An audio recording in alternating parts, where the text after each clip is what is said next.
श्री गणेशाय नमः। प्रिय बंधुओं, पूर्व समय में त्रेता युग में एक बार शनि देव कृतिका नक्षत्र के अंतिम चरण में पहुंच गए और वे रोहिणी मंडल का भेदन करने का विचार करने लगे। तो ज्योतिषीय ग्रंथों में और पौराणिक ग्रंथों में ऐसा वर्णन आता है कि जब शनि रोहिणी मंडल का भेदन करते हैं तो उस समय महाभयंकर शाकट नाम का योग निर्मित होता है। इस योग के प्रभाव के अनुसार विश्व में 12 वर्ष तक अनावृष्टि और अतिवृष्टि के योग बनते हैं। ऐसा प्राचीन ग्रंथों में इस शाकट योग के बारे में कहा है। तब विद्वानों ने राजा दशरथ से अनुरोध किया कि हे महाराज, यह महाभयानक शाकट नाम का योग आकर के उपस्थित हो गया है। अब किसी भी प्रकार से ऐसा हमें प्रयास करना चाहिए कि शनि देव रोहिणी मंडल का भेदन न कर सकें। महाराज दशरथ उस समय इस पृथ्वी मंडल के चक्रवर्ती सम्राट थे। उन्होंने विद्वानों द्वारा किए जा रहे इस आग्रह को स्वीकार किया और अपने दिव्य रथ को सजा करके रोहिणी पृष्ठ की तरफ प्रस्थान किया। अब रोहिणी पृष्ठ अंतरिक्ष में सूर्य से 1.25 लाख योजन ऊपर स्थित है। यदि इस दूरी को किलोमीटर में निकाला जाए तो यह लगभग 10 लाख किलोमीटर सूर्य से ऊपर रोहिणी मंडल स्थित है। वहाँ पर महाराज दशरथ पहुँचे। तब महाराज दशरथ ने अपना दिव्य धनुष उठाया और उसके ऊपर बाण चढ़ा लिया। उस बाण को वे शनिदेव को लक्ष्य करके छोड़ना ही चाहते थे कि इतने में शनिदेव हंसते हुए उनके पास में आ गए और कहने लगे कि हे राजा दशरथ, मैं तुम्हारे यश, प्रताप, बल और पौरुष से बड़ा प्रसन्न हूँ। तुम चाहो तो अपना मनवांछित कोई भी वरदान मुझसे प्राप्त कर लो। मैं निश्चय ही तुम्हारा मन इच्छित वरदान तुम्हें दे दूंगा। तब महाराज दशरथ कहने लगे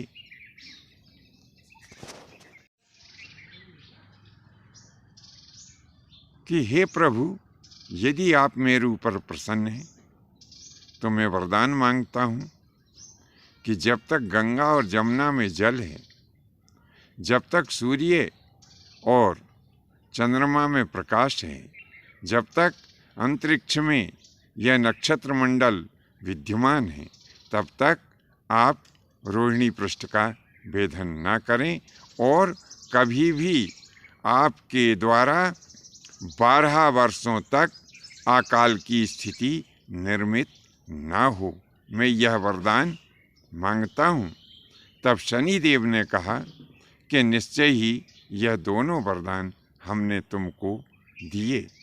हम अब कभी भी रोहिणी पृष्ठ का भेदन नहीं करेंगे और हमारे दुष्परिणाम से कभी भी पृथ्वी पर 12 वर्ष तक अनावृष्टि और अतिवृष्टि नहीं होगी। जब ये दोनों वरदान राजा दशरथ को शनिदेव ने दे दिए, तब महाराज दशरथ ने अपना बाण धनुष के ऊपर से उतार लिया और दोनों हाथ जोड़कर शनिदेव की इस प्रकार से स्तुति करने लगे। जिनके शरीर का वर्ण नीला है तथा भगवान शंकर के समान जो दिखाई देते हैं, उन शनि देव को मैं नमस्कार करता हूँ। जो जगत के लिए कालाग्नि का रूप हैं, उन शनिश्चर देव को बारंबार नमस्कार है। जिनका शरीर कंकाल है तथा जिनकी दाढ़ी और मूछ तथा बड़ी बड़ी जटाएं बड़ी हुई है, उन शनिश्चर देव को मैं बार बार प्रणाम करता हूँ। जिनके बड़े बड़े नेत्र हैं, ऐसे शनिश्चर देव को मेरा नमस्कार है। जिनके शरीर का ढांचा फैला हुआ है और जिनके रोमकूप बहुत मोटे हैं, ऐसे शनिश्चर देव को मेरा प्रणाम स्वीकार हो। सर्वभक्षी यानी सब कुछ भक्षण करने वाले भास्कर पुत्र माता छाया के नंदन हे शनिश्चर देव, मैं आपको प्रणाम करता हूँ। यम, यमुना और ताप्ती के भाई हे शनिश्चर देव, मेरा आप प्रणाम स्वीकार करें। सदैव तपस्या और योगाभ्यास में तत्पर रहने वाली, भूख से आतुर और आतृप्त रहने वाले हे शनिश्चर देव, आपको सदा सदा के लिए मेरा नमस्कार स्वीकार हो। हे भगवान भुवन भास्कर श्री सूर्य नारायण के पुत्र शनिदेव, जब आप किसी के ऊपर संतुष्ट होते हैं तो उसे राज्य प्रदान कर देते हैं, मोक्ष दे देते हैं, नाना प्रकार के ऐश्वर्य दे देते हैं। लेकिन प्रभु, जब आप किसी के ऊपर रुष्ट हो जाते हैं तो उसका समस्त ऐश्वर्य तत्क्षण हरण कर लेते हैं। देवता, असुर, मनुष्य, सिद्ध, विद्याधर और नाग, ये सब आपकी दृष्टि पड़ने पर समूल नष्ट हो जाते हैं। हे देव, आप मेरे ऊपर प्रसन्न होइए, मैं आपसे विनती करता हूँ। हे प्रभु, मैं आपकी शरण में आया हूँ। तब शनिश्चर देव कहने लगे कि राजा दशरथ, सुनो, तुमने मेरी बड़ी सुंदर स्तुति की है और मैं इससे बड़ा प्रसन्न हूँ। तुम जो चाहते हो वह वरदान निश्चय ही मुझसे मांग लो, मैं तुम्हें अवश्य ही दूंगा। तब राजा दशरथ कहने लगे कि आज से आप देवता, असुर, मनुष्य, पशु, पक्षी तथा नाग, किसी भी प्राणी को भगवान आप पीड़ा ना दें। तब शनिश्चर देव कहने लगे कि राजन सुनो, देवता, असुर, मनुष्य, सिद्ध, विद्याधर तथा राक्षस, इनमें से किसी के भी मृत्यु स्थान, जन्म स्थान अथवा चतुर्थ स्थान में जब मैं आऊँगा, उस समय उन्हें मैं मृत्यु तुल्य कष्ट तो दे सकता हूँ, परंतु जो श्रद्धा से युक्त होकर, पवित्र और एकाग्रचित होकर मेरी लोहे से बनी हुई सुंदर प्रतिमा का जो शमी पत्र से पूजन करेंगे, तिल मिलाकर उड़द, चावल, लोहा,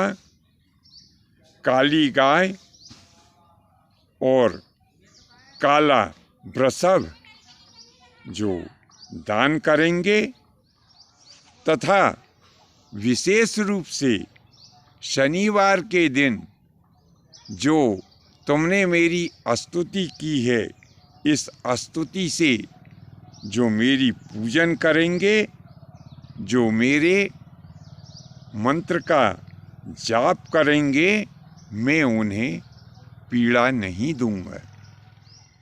गोचर में, जन्म लग्न में, दशाओं में तथा अंतर्दशाओं में ग्रहों की पीड़ा दूर करने के लिए जो भी प्राणी इस स्तोत्र मंत्र का जाप करेगा अथवा इस कथा को पढ़ेगा, सुनेगा और सुनाएगा, मैं सदैव उनकी रक्षा करूंगा। तो हे राजा दशरथ, इस विधान से सारा संसार पीड़ा से मुक्त हो सकता है। इस प्रकार मैंने तुम्हारा मनवांछित वर तुम्हें दे दिया है। यदि किसी मनुष्य के ऊपर शनि की दशा खराब चल रही हो, वह प्राणी यदि शनिवार के दिन राजा दशरथ द्वारा की गई इस स्तुति को पढ़ता है, सुनता है और दूसरे को सुनाता है, ऐसा करने से भगवान शनिदेव उसकी रक्षा करते हैं। बंधुओं, आज की यह जानकारी आपको कैसी लगी, नीचे कमेंट्स बॉक्स में अवश्य लिखें। आज के लिए बस इतना ही। शेष फिर नए विषय के साथ में आपकी सेवा में उपस्थित होंगे। आज्ञा दीजिए। धन्यवाद। जय माता की, जय परशुराम जी की।